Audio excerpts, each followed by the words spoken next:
you can't manifest everything. Okay? Let me tell, okay, I'm okay, give me the camera, okay? I'm ready for violence today, okay? You cannot manifest millions. You can manifest finding a couple dollars on the floor. You can manifest a man, I think, maybe. You can manifest like certain opportunities, but you cannot manifest millions of dollars. You have to work for it. You can't manifest that. You just got to put a plan together. This is not, for me, okay? And I can't wait to hear Donnie's response. For me, anything that I've gotten, it's something that I wanted. I put it on plan. I put it on paper. I strategize. I work for it, and I got it in terms of business. I think certain things you can attract, but you're not just going to attract millions of dollars unless you maybe you can manifest a winning lottery ticket. Maybe. So what do you think manifestation means? What do you think it means? Let's look up the definition. Why are you talking so soft today? Let me see. What do you think it means to manifest? You do have to talk louder though. Don't she? Is she low? First of all, you got a cold? I am talking the way I always talk. Don't start with me today because you're about to go down the line of trying to embarrass me. No, I'm not. And I will cut you. Manifestation definition. Clear or obvious to the eye or mind. Okay. Display or show a quality feeling by one's acts, appearance, demonstrate. It's not even a real definition for this word. To manifest something means... I don't think the culture created it. To manifest something means to make something happen, to make something certain, right? And I still think you don't understand manifestation. You believe that manifestation is this dream that you can just dream and make it real. You say, oh, I want to raise $100 million and boom, $100 million happens. It's still faith and work together, right, in order to achieve the result. So to manifest something is simply a system in which you first have a thought that's followed by an intention, or maybe the intention comes before the thought, either way. But you have an intentional thought about something. This is what I would like to accomplish in my life. These are the things that I want to achieve. And then you maybe think on it over and over again. Maybe you write it down. Maybe you're somebody who journals and you're writing it down. And eventually it's like once you think on an idea long enough, you start to believe it, right? You start to believe that idea. You start to believe that you can have these things. You start to manifest the belief. No, you have the belief. You create the belief. The belief happens first. So it's not even that. You manifest becoming the person to act on that belief. So you have a thought, I want $100 million. Right now, today, what we have in place, we probably don't have what it takes to get the $100 million, but you've put that thought out there. The intent is to take this $100 million and build a bigger, better clubhouse, right? Now that we've put that out there, now we have to start doing the work. Now we have to start, now the idea is here, just like it was for the clubhouse. The idea is here. We got to get this $100 million, $100 million, $100 million, $100 million. Now what we're going to do is be so intentional in our thoughts that every opportunity, every new relationship, we're going to be looking at, is this person a seed for this goal? Yes. And eventually we will begin to attract, because the energy that we're putting out there matches the thought and the desire. Then we start to do the work. The energy or the activity? Both. All right, let me read this. Energy is everything. A manifestation is the public display or emotion or feeling or something theoretical made real. Manifestations' origins are in religion and spirituality, because if something spiritual becomes real, it is said to be manifestation. So manifestation is a spiritual practice. For sure. Okay. Yeah. For sure. I mean, it's definitely connected, because so all of this work that we do is spirit work. When you are believing for something in your life that hasn't happened yet, you have to have some level of spiritual understanding. Like, we don't see God, but we believe in him emphatically. It's spiritual, right? We can feel his presence. We can close our eyes and we can feel like we're talking to him and he's sitting right here. We can feel like he spoke that word directly to us. This is all spiritual work. We are spiritual beings having a physical experience. If I have a product and you have some money and I use some sales training to sell you on you buying this product, it's not a spiritual situation. It's I like, understand. I sold you're something. connecting a transaction to you're minimizing it so much, right? So maybe the transaction isn't the spiritual activity, but back up 3 years to you deciding to start that business. That I can feel. I feel you on that. When we start saying we're going to shoot for it, so we were saying we're going to shoot for 8 figures. When we say that, what do you think that means? It doesn't just mean I'm going to make 8 figures. Or if you want to make 6 figures, you need to shoot for 7. Shooting for 7 doesn't mean just coming up with a number and saying, yo, I'm going to make 7 figures. What that means is we have to plan and create a strategy on how we're going to actually, realistically accomplish this. Yep. And most of us in this room have never spent time on it, or we've done it once, or we wrote down a couple ideas of what we're going to do, but that's not a plan. Ideas and a plan is different. An idea is we're going to rob a bank. The plan is, yo, we need to go scope out the scene. We need to get we need to find who does what. If you watch one of those bank robbery movies, they always handpick what they need. They need a grease man, like the person who can like slither in certain, like who's small enough to crawl through the crawl space. We need the muscle. We need a driver, right? So I think we really need to, yes, what happened? Okay, we need to spend some time on what does it mean to actually go for it, to plan it. Got it? You know, what's interesting about that is I remember a period that I went through where I was feeling really unmotivated to do anything. And I would find myself starting my days taking longer and longer and longer to get out of the bed. And at the end of the day, I would say something like, I didn't get anything done today. I just laid in bed all day and thought. And then maybe after 2 weeks or so of doing that, I realized how important that downtime to think actually was. I did a lot. I thought through a lot. I got clear. Like that thinking time allowed me to get so clear. Like I had been affirming what I wanted, but the pieces, the journey, the steps weren't clear. Yeah. And so I'm like, man, if this is what I want, I still don't know how to get there. Like I know that I want this thing, but how do I get there? And the how doesn't always reveal itself quickly, right? So even though you don't know how, you still have to start acting. And we got to start thinking through, okay, just give me the first step. How do I get this first step? And you take that step. I believe after you affirm, the mindset shift happens. And now you're so committed to these affirmations, you're starting to do everything, seek all the resources and the people and the opportunity to make these affirmations true. So your mind starts to block out that reality, that realization that you had. And now you're just focused like, my mindset is so high. It's so good. I'm feeding it. And you got to feed it. You got to maintain the mindset. You don't just magically have this mindset. So in the mindset piece, before we even get into action, what resources do you need to put around you? Is it somebody like an accountability partner? Like I would put Dave around me. Is it a book that you need to be pacing yourself to read over the next 30 days? Like you're reading Outwitting the Devil right now.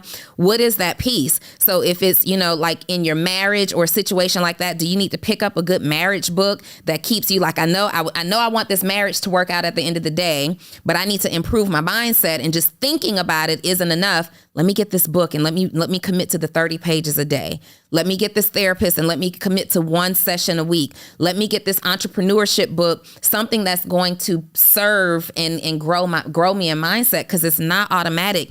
Y'all, you got to be so intentional about this. It requires that you are so intentional. Like they say you have to wake up every day in a relationship and choose your partner every single day. Anybody ever heard that? Yeah. You got to wake up and choose to be committed to your relationship. And we do it subconsciously. Sometimes we do it, you know, with thought, but you got to do the same thing about your success. You have to wake up and choose what you want out of your life every single day. I choose success every day because it's not easy.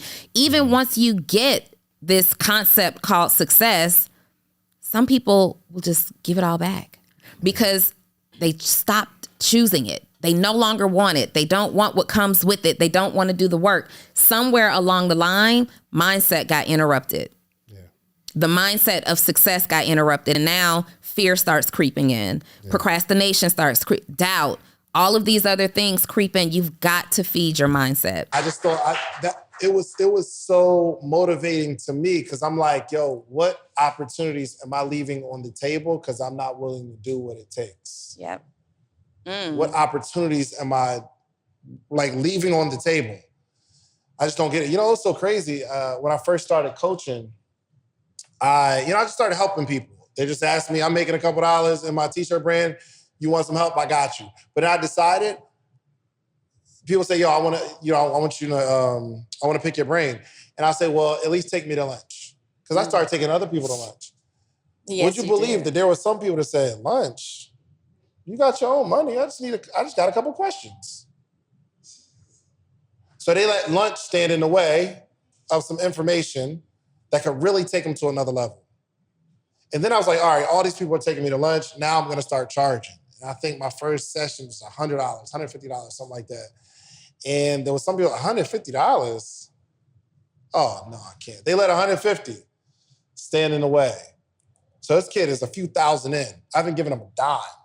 But now I feel obligated. I got to figure out something. I don't know what it is. Well, we got to do something. But like, what is standing in the way of you getting to your destiny? What is standing in the way of you getting to your goal? I know what the number one thing is for most people. What might that be? Ego. Your ego is standing in the way of you getting what you want. Because so many of us right now, because we're able to see the success all over social media, we're able to see these results out loud. Many of us, and I'll say us, many of us are scared to start at the start. You want to start showing things when you have the clients that you want and you've made the money that you want, but you have to show the beginning, and you can't be afraid to go to somebody and say, I need help. You can't be afraid to go to somebody and say, I noticed that you do this a little better than me. Can you help me? You can't be afraid to raise your hand and say, I just don't know. Instead, what you'll do instead is try to create an answer. Oh, I have an answer. I don't really know, but I'm going to say something that sounds good, right? Or we judge those people who could help us. We're looking at people and we're like, I know more than them. I don't understand how they got to where they are. And I'm sitting here and my information is better. Where is it? Where is the information? And instead of judging those people, maybe we should be asking for help. So ask yourself, is my ego currently holding me back from a situation? Raise your hand if you're bold enough, if your ego is currently holding you back from something because you're scared to ask, scared to confess, scared to admit, scared to try, scared to start, scared to go to that person who you're hating on for help. Nobody? Yeah, I was in LA and this guy came up. He said, man, I love what you're doing, man. Got a couple questions. What happened was he didn't ask me not one question. For 5 minutes, he was talking about himself. Oh, yes. And it was like he wanted to like assert who he was for 5 minutes. Mm-hmm. And I'm sitting there like, oh, really? Oh, wow. Okay, cool. Oh, I'm impressed. Great. In my head, I'm like, dang, I'm trying to find the end. For the last 3 minutes, I'm trying to find the end to stop the conversation. That's what's going on in my head. Yeah. He's talking to me, but I'm thinking, can I get in there and say, I can't get in there. But he just kept going. It was his ego. Because he kept saying, yo, yeah, you younger than me, man, but da-da-da-da. But you younger than me, but it was his ego. He talked to me for 5, didn't ask not one question. And then after the conversation was over, it's almost like he got what he wanted out of the conversation. He seemed so relieved. He said, man, great talking to you, man.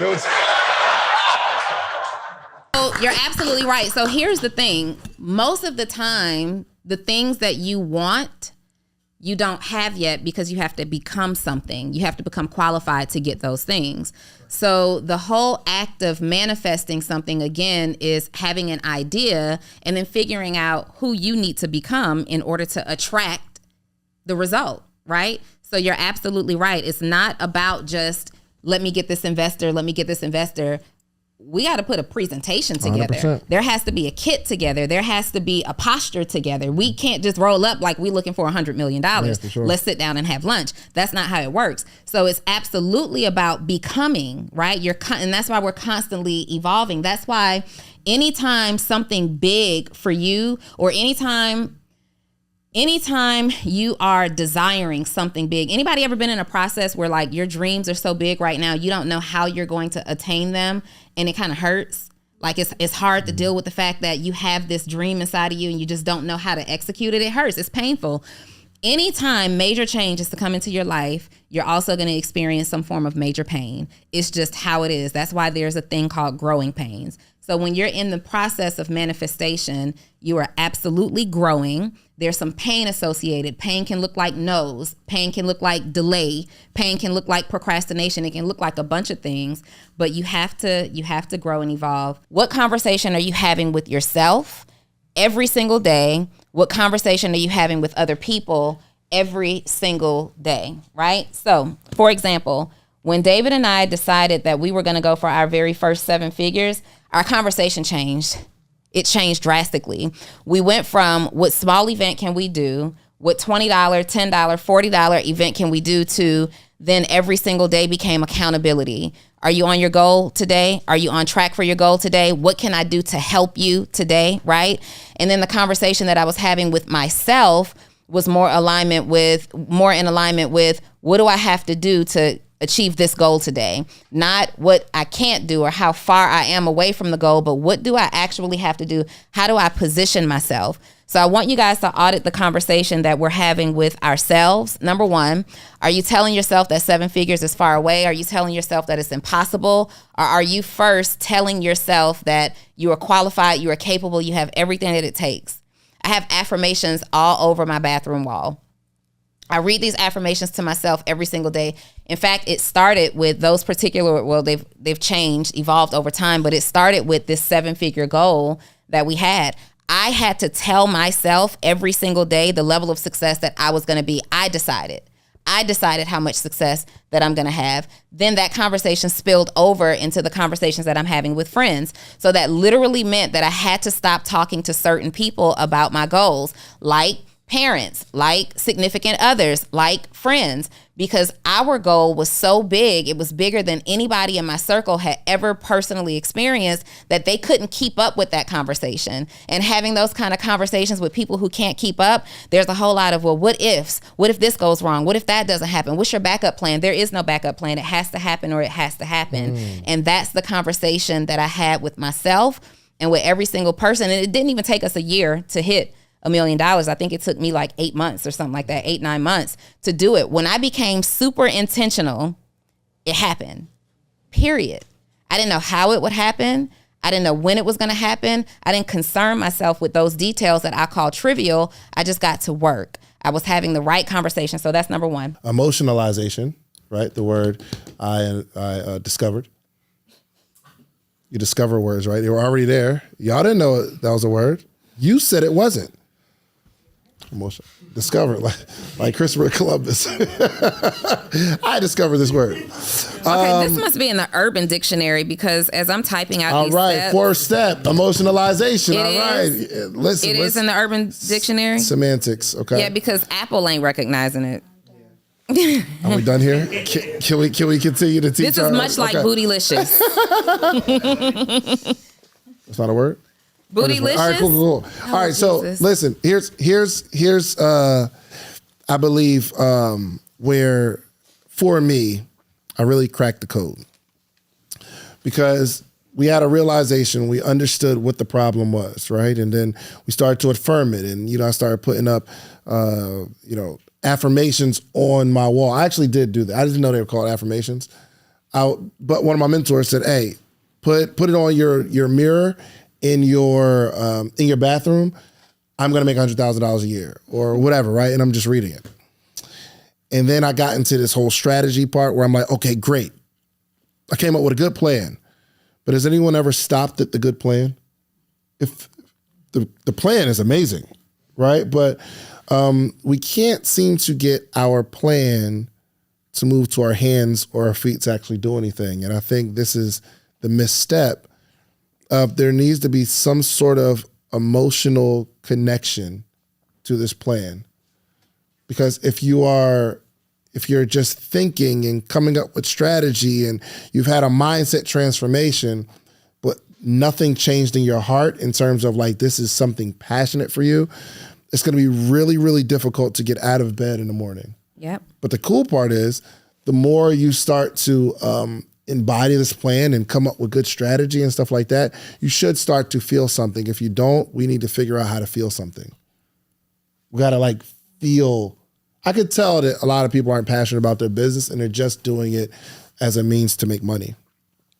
And I was on a call with Patrick Bet-David, and this is something that I'm going to have to work on. He started asking me. He asked me, "Hey, what drives you? What really like gets you out of bed?" And I couldn't really think of something that I'm like strongly emotionally tied to. You know what I mean? He said, the most successful people in the world typically do something out of hate.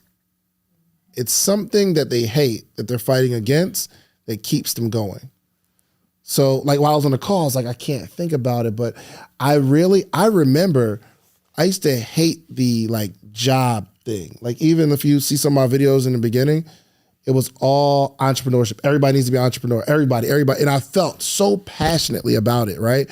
But as I continue to evolve and I look at social media and people are downing people with a job and things of that nature, my message began to be a little watered down because now I want to consider people's feelings. But the thing that really drove me was the fact that if I am gifted and this is something that I want, and not everybody wants the responsibility of being an entrepreneur. I'm telling you, don't do it because you see everybody else doing it. Yeah.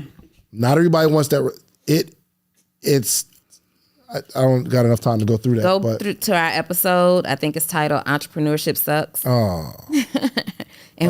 And we will help you get clear. Yeah. If you still want to be an entrepreneur after that episode, you're made for it. I think this podcast thing for me is working out because I truly believe that the average person can win through podcasting. Like the people who have hard time with high ticket sales and marketing and branding, I truly believe we're just in an era where people want a voice that's comforting to them. And you can feel it when I talk about it. And that is like something that drives me emotionally. But how do you, Donnie, create, and you got a bunch of stories of like the situation on your job and like those are the things that really broke the chain for you, right? Yeah. So how do I attach my emotion? Yeah. You said something earlier, and guys, I want you, like, we're not just talking about it. This is part of my bathroom wall. These are my sticky notes with my affirmations on just one of my bathroom walls. Right now? Right now. Wow. And this is dated May 15th, 2022. I update, like, most of these stay the same, but my financial goals are the only ones that'll change. So you'll see like the different color sticky notes just start to appear. Those are ones that probably have been accomplished or revised, and I've changed some things out. But you see these bent up sticky notes from the steam in the shower, like this stuff is real, right? For me, I remember the emotional attachment is really connected to my mom and my daughter. And like when we went through that period where we're pouring the gallons of water in the back of the tank to flush the toilet, I tell this story all the time. It was when the bank sent a family into our house for a short sale. And this family comes in with these two kids, and my daughter was so proud of her bedroom. Like she had the coolest, dopest custom bedroom ever. And we're there to let the family in, and these two kids are fighting over who's going to get her room. Mommy, I want this room. This room's mine. This room's mine. And my daughter is like standing outside of the door frame, just kind of like leaned on the wall, just watching these kids. And that was the first time. I had never cried about losing everything. And my mom would even say, like, do you even care that you're losing this stuff? And I'm like, what am I supposed to do? Walk around sad all day, every day? That's not going to help anything. I accepted the reality, but I was affirming something different. But it was this day that my daughter's just kind of like leaned up against the wall, looking at these kids, and they're fighting over her room in her face. And there's nothing I can do to stop this short sale. And that was the first time I got so emotional. I had to run off, and I went and like hid in my stairwell and just broke down crying. Like, how could I have failed her so badly? She's just a kid, and her number one prized possession, somebody is in her face, not even realizing the pain that it's causing her, not even considering the pain that it's causing her, about to take this away from her. I didn't care anything about what I was losing. I cared about the position that I put my daughter in. And my daughter came down into those stairs looking for me. I didn't even know that she understood what was happening. She's like 7 years old at this time. And she puts her arms around my neck and she goes, "It's okay, mommy, as long as that boy doesn't get my room." Right? And her being able to be so mature in that moment, and so like Deja never made me feel bad for not being able to maintain something or provide something or give something, right? And she didn't really know a lot. I did such a good job hiding it, but it was in that moment that I said, never again. And like Patrick Bet David said, it's usually something that you hate. I hated myself in that moment for putting her in that situation. I felt like scum of the earth parent. And that's when I decided discovered what my biggest fear was. I said, if I don't correct this quickly, my daughter is going to have to look beyond me for what an example of what a real woman is supposed to be. Wow. If I don't get this together soon, God, like I can keep walking around and acting like, oh, I got time. Oh, I'm going to do this. But if I don't get this together, this little girl will not look to me as an example. And I hate myself for that.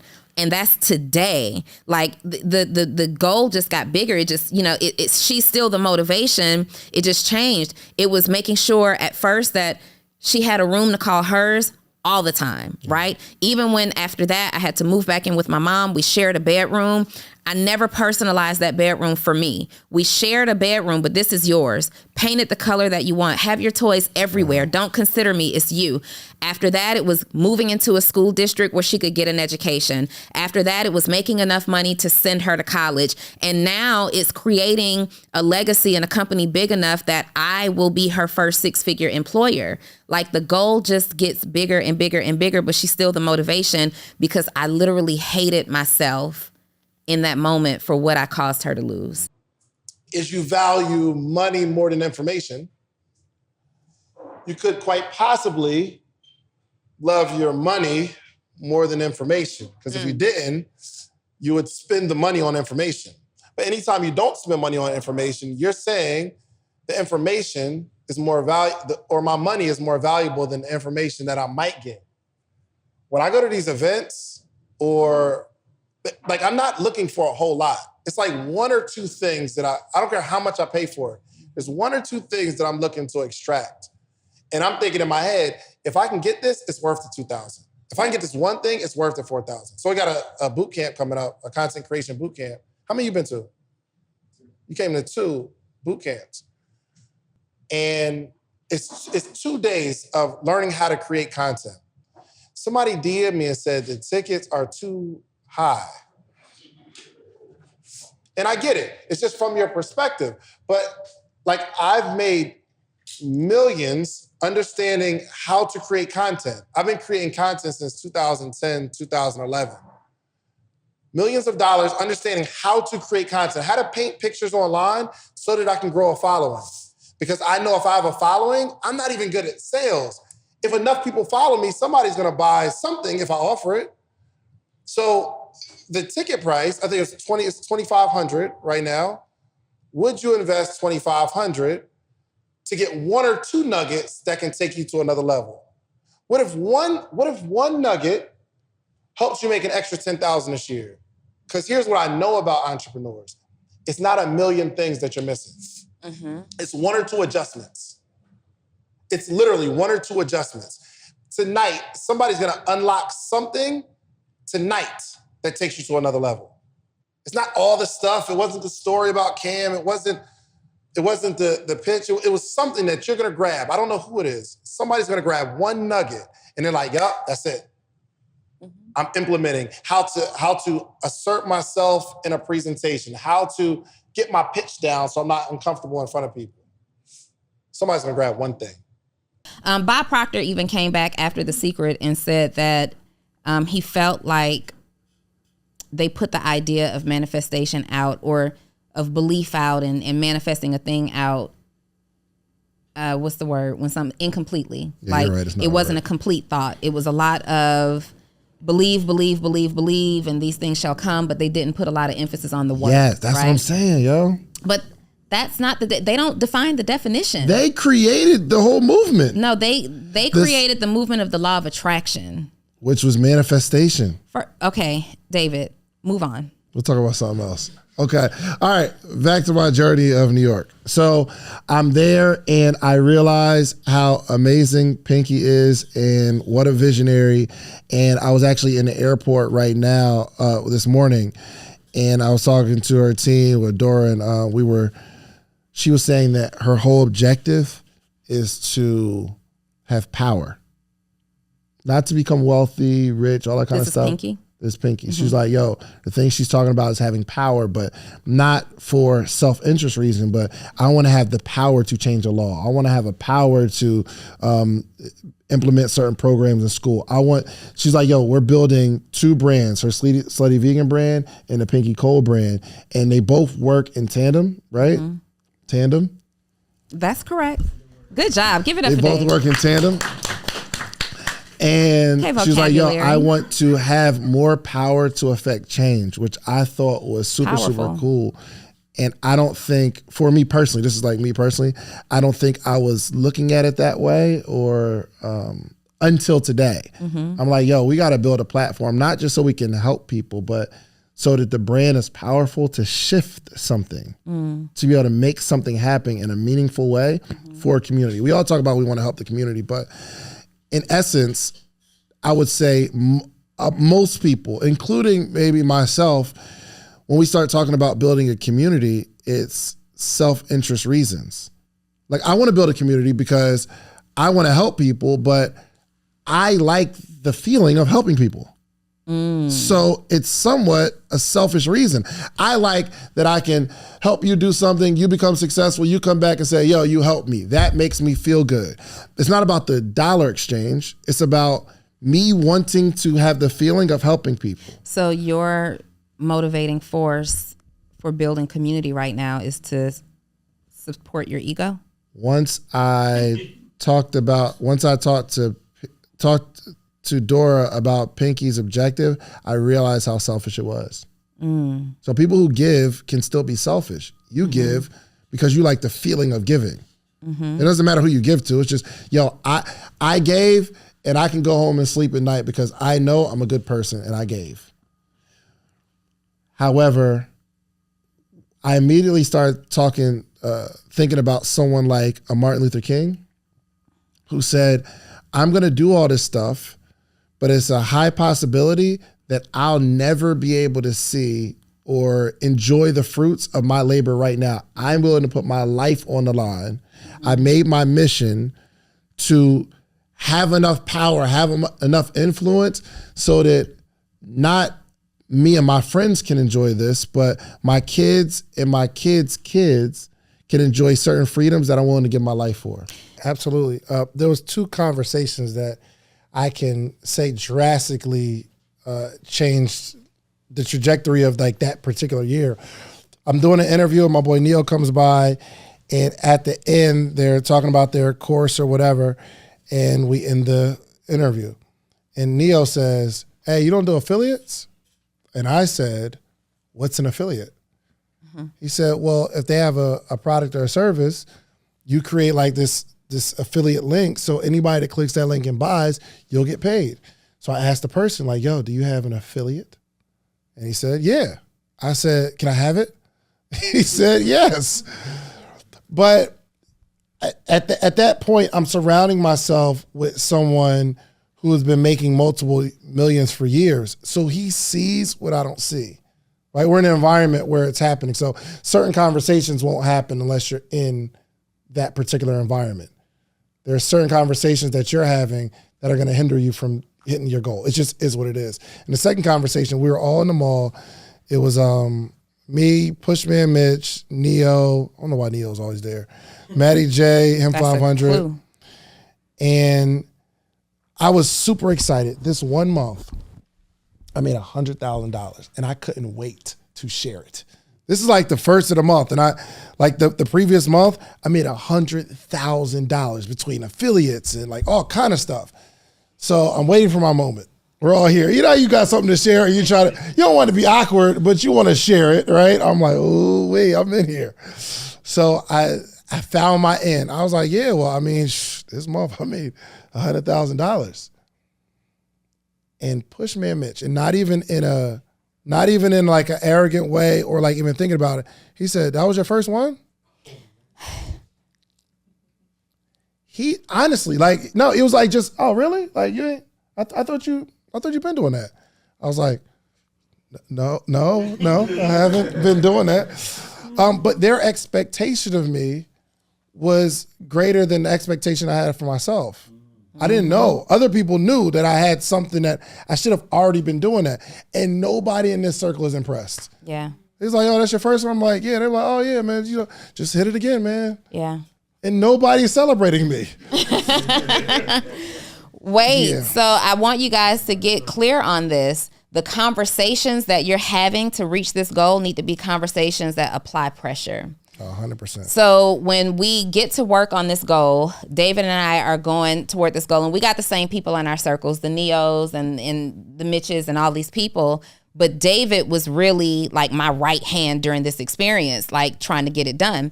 And I remember that month that you did the 100, right?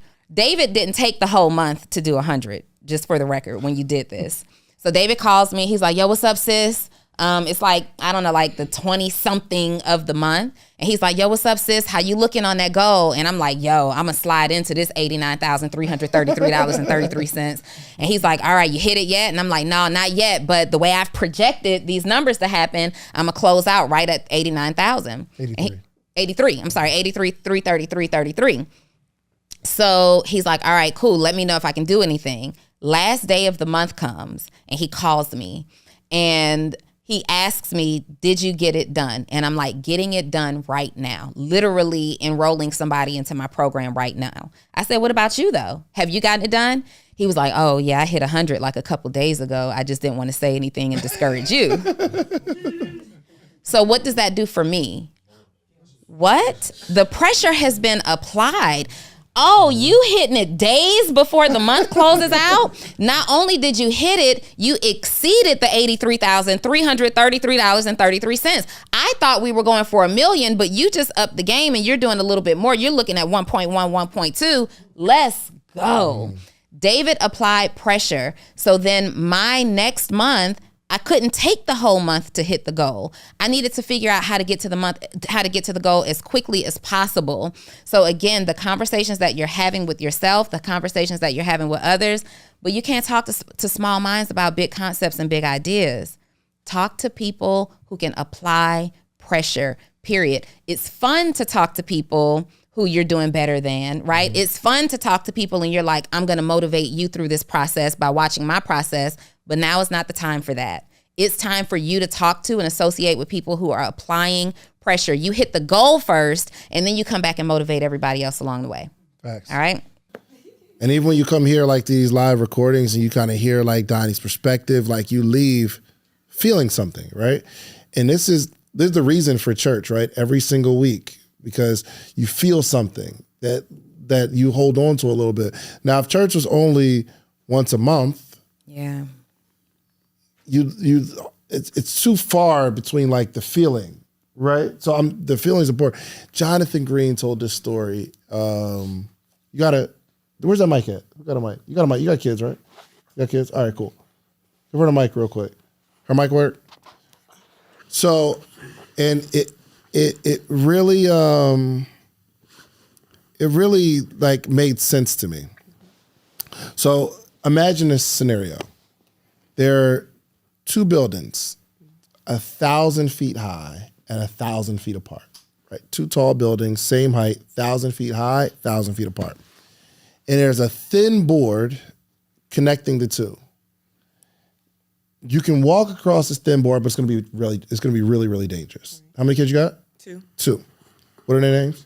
Kai and Trey. So Kai and Trey, Kai and Trey are on the top of this building, right?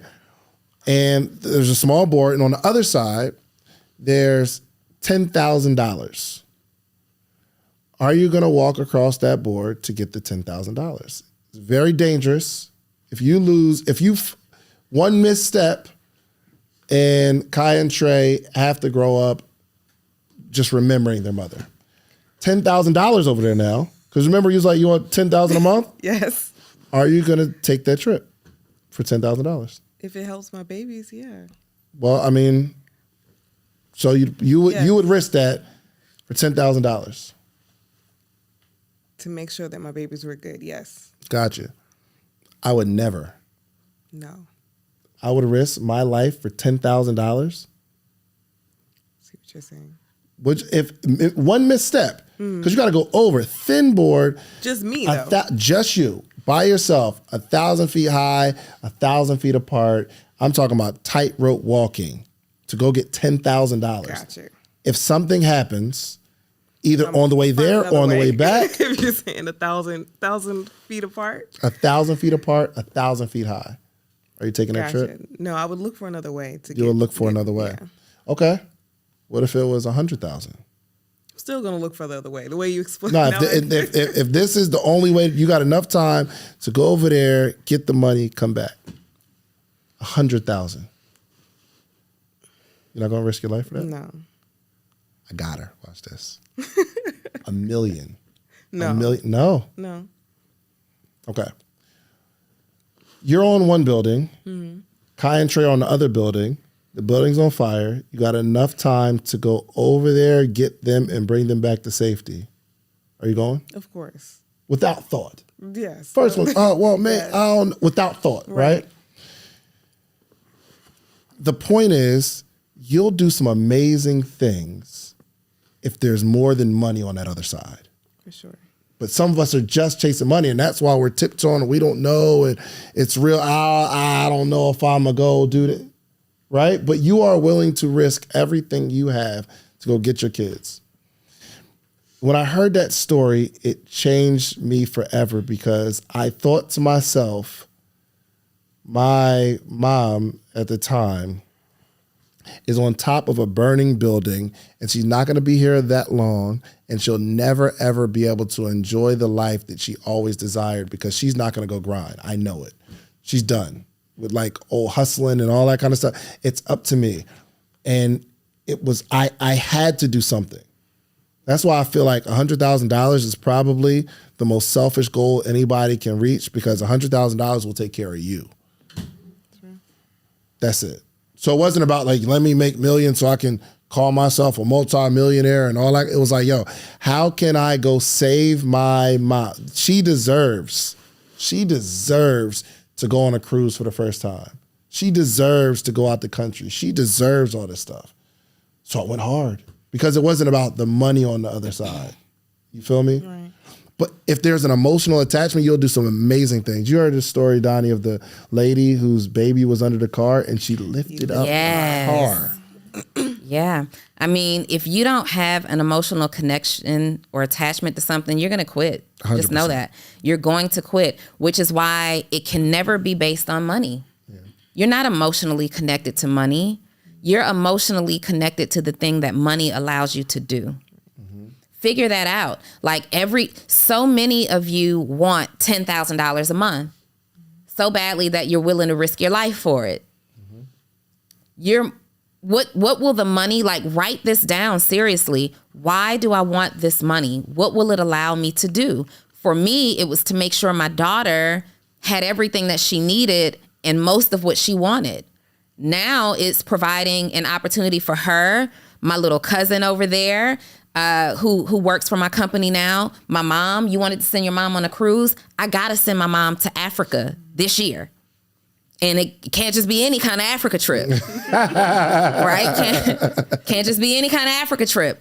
She's waited this long to be able to go to Africa. We got to go, right? So there's something like, these are just things that you want to establish an emotional connection with. What will fail if you don't make this happen? Who's depending on you? What will you miss out on? What are you running out of time to do? Connect emotionally.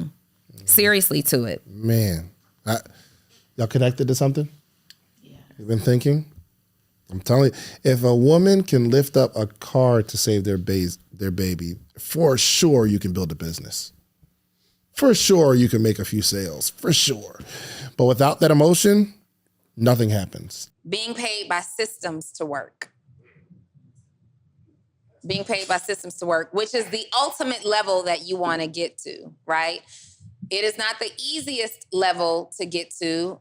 Most of us, entrepreneur or not, will start off by being paid by someone else to work via a job, right? Most of us started a job somewhere, whether you were cutting grass or you had an actual W-2 job, right? And that's where we all start. And honestly, we want to respect that part of the process because your job will teach you certain principles and values and operations and processes that help you to become a good entrepreneur. Here's the thing. It is easier to be a good entrepreneur when you were a good employee. That's a fact.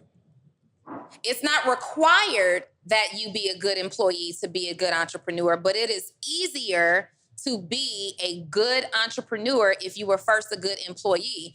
If you were a person who lacked work ethic, and your employer couldn't trust you to show up on time, to be working while you were on the clock, to do the job and get the result, why would your client trust you to show up on time, to do the work on time, and to deliver the result? Guys, the energy that you put out will always reciprocate. Even if you feel like you got lucky and you hit the jackpot and you sucked as an employee and you're making it as an entrepreneur, it's going to come back and pay you somehow. Might not be through your performance, but it might be when you're ready to start hiring people, then you get terrible employees because of the type of employee you were, right? Or you don't know how to be an effective leader because you didn't know how to be a great follower. So if you are working, we said this once before, change the thought process, right? If you're working and you want to work your way off of the job, immediately stop saying that you hate your job. Mm-hmm. Immediately. Because as David said once, the money that you make on your job is the investment capital that you need to create your business. Why wouldn't you respect that? Wouldn't you respect an investor? When you get an investor in your business, are you going to do everything you can to please said investor? Let me make sure we got the reports right. Let me make sure I'm executing. Let me make sure your job is your first investment into your business. Yeah. How many people are, you complain about your job every day? Okay. You probably didn't complain the first day, though. Right? Because you needed a job, or it's a new job from another job that you was complaining about. And that first day, that first week, you're like, oh, we up. I can get used to this. I like it. But something happened along the way where your patterns started to kick in, where you get tired of everything. Everything's exciting, and then you get tired of it because it's not what you thought it would be, or it doesn't feel how it did when you first started. And then it tailors off, and then you start something else. You get excited about that new job, and then eventually you're sick of that. That's a pattern. Yeah. That's a pattern. And it's probably showing up in some other areas of your life as well. Like, you start a job, you're excited, then you start to complain. You start a relationship, you're excited, and then you start to complain. Not me. I'm just I know, who's you looking at? It seems like she's looking at somebody, I'm right? looking into empty space. Not me. Listen, you're trying to... Anyway. So it's a pattern though. A hobby, you start, you love it for a minute, and then you stop. How many people got that pattern? Sometimes that might be what you get today, the realization of my pattern. I love starting stuff. Most of the time when people say they're rebranding, what that tells me, They stopped. you're stopping and doing something else. Yeah. Oh, I'm in a rebranding right now. You just quitting. You just quit something and you're starting something else. You Your pattern's kicking in. Rebrand yourself to success. At some point, the brand is the brand and you're going to roll with it, right? So I do want to share this. When I started working at the Cheesecake Factory, and I kind of told this, I think, another episode, my goal was, because I noticed that I couldn't keep a job past 10 months. So my next goal was to be there for 12 months. I said, I just want to get to my goal of being at the same job for 12 months because I'm ambitious, I'm an entrepreneur, but I can't seem to be consistent at a job. I looked up one day, I was there for 3 years, and I said, yo, I'm getting the hang of this thing, consistency. And then I started my t-shirt brand, but I knew I couldn't, my t-shirt brand was the first thing I started and was consistent with, but it started with me appreciating my job. It was like a whole mindset shift. My job started paying me to get better. I was late everywhere I go. Anybody like that? You was late today. You just knew you was gonna be on time. And how many people accepted the fact that you're late everywhere you go? And you're okay with it. So if I had to be to work at 4 o'clock, I would always be there at 4:05, 4:10. But in my job, it didn't matter though, because I'm a server, so I'm just taking over somebody's shift typically. They have a couple extra tables, all that kind of stuff. We're good. But I started challenging myself. If I had to be to work at 4 o'clock, I wanted to be there at 3:50. If I got there at 3:55, I'm still early for my job, but I would be pissed because I'm late for myself. For some reason, I can't do what I say I'm gonna do. It pissed me off. You should really get upset that for some reason, there's something happening up here where your time management skills, everywhere you go, and get this, you're probably late the same amount of time. It's always a few minutes. What do you think of me, David? I think you're throwing shots. Oh yeah, Dottie, it's a pattern. We're all growing. Am I right? am always 7 to 10 minutes late. Always. So much so, I always bet Joe, I'm like, yo, I think it's gonna be about 7 minutes today. What you think? Do you have anything right now that you believe you're involved in outside of family that you would lay your life down for? No.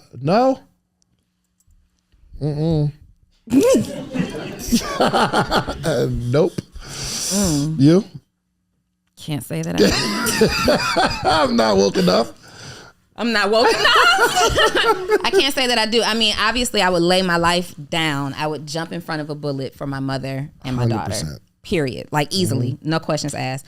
I'm busting back first, but if I got to take the bullet, you know what I mean? We doing it. Yeah. But there is no mission that I desire to accomplish so strongly that I would die for it. Does that make us terrible people? No, I think it's just we're in the world. We now, I think it's just the progression of the world. Back in the day, there were especially in the time of Jesus, the apostles and people that he walked with they knew willingly, I would have to give my life for this belief because it's illegal to believe in this thing, right? And then moving forward, they're still in the Inquisition or there were people in the time of Constantine where if you were a certain religion, you would die. Yep. You would have to die. That happens today. For sure, but it's not as you live in a Muslim country or you live in China. China, you can't be Christian. You know what I mean? It's over. 100%. But they're dying by mistake. It's not like they on a platform saying, "Hey, y'all gotta believe." It's like somebody finds out. It's people that are gathering in secret because they don't want to lose their lives. It's just we're in a different time frame. So we go from that time where people are martyred for their belief, right? And then we move forward to maybe a couple of decades ago where, okay, I'm willing to go to jail.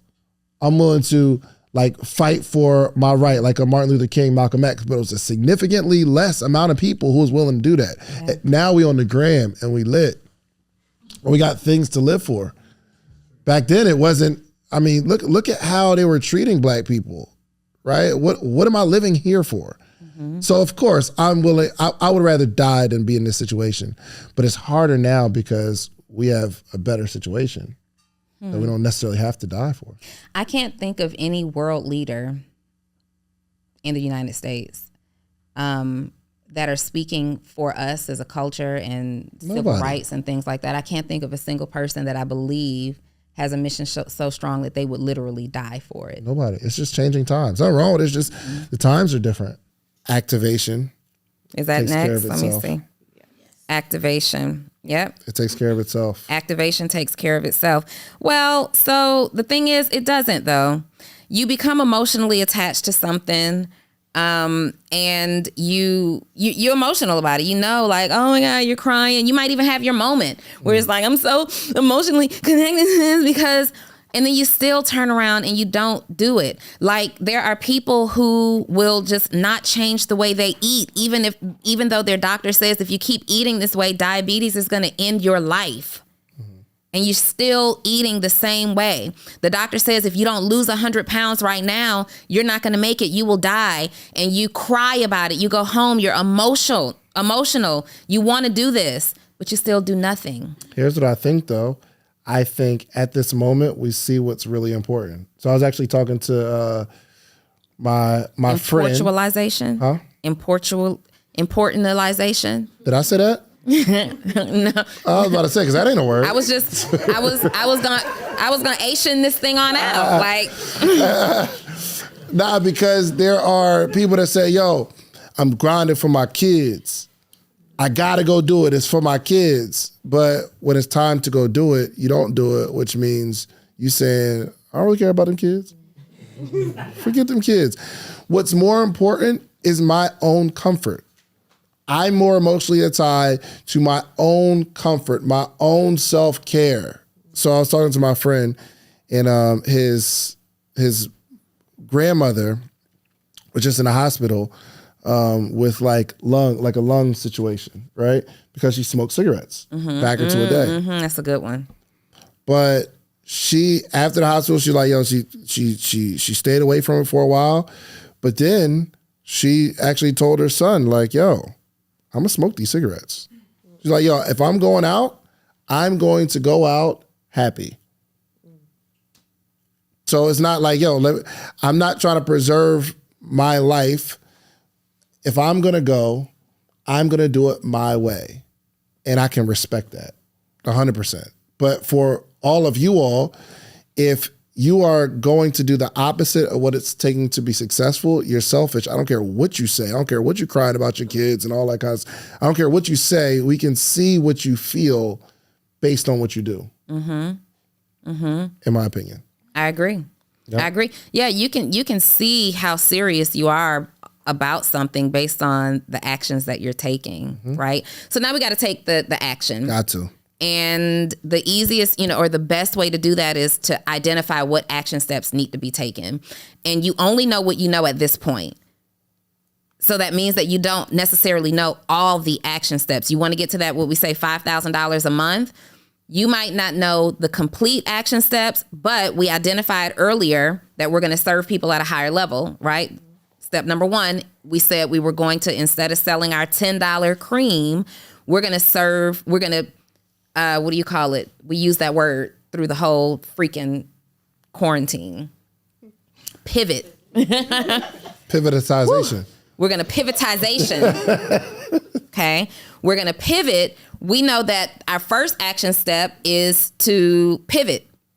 How are we going to pivot? We're going to, instead of the $10 bomb, we're going to serve 10 people at $500. So now that means that we have to outline that offer, create that offer. We got the offer. You might need to do some research. You might need to work on your messaging. You might need to ask a couple of people, like, what are all of the steps that you need to take in order to make that happen? So we got to have the offer. We got to have something to market the offer with. We got to make a decision on that. We have to have a group of people to market the offer to. So now we got to take some steps on how do we find these people. And we have to think about once we get these people, we've got to fulfill this offer. So let's take some steps in making sure we've got some fulfillment in place. And then you also have to create a plan for the money that you're making, right? Because you're behind on bills. You need $5,000 a month, right, in order to catch up, or maybe 5,000 is the number, but let's figure out based on the expenses that I have right now, the expenses that I'm accruing in real time, let me also create a plan for this money. That might be all we got right now. Yep. Start. Yep. Go ahead and put the offer out there. Start talking about it. Join the groups. That might be all you have. Keep doing those same steps over and over and over again until it produces a result. When you produce a result from what you're doing, another action step will appear. If you like the video that you just watched, click this one. You're going to like this one, maybe even more. Click it right now.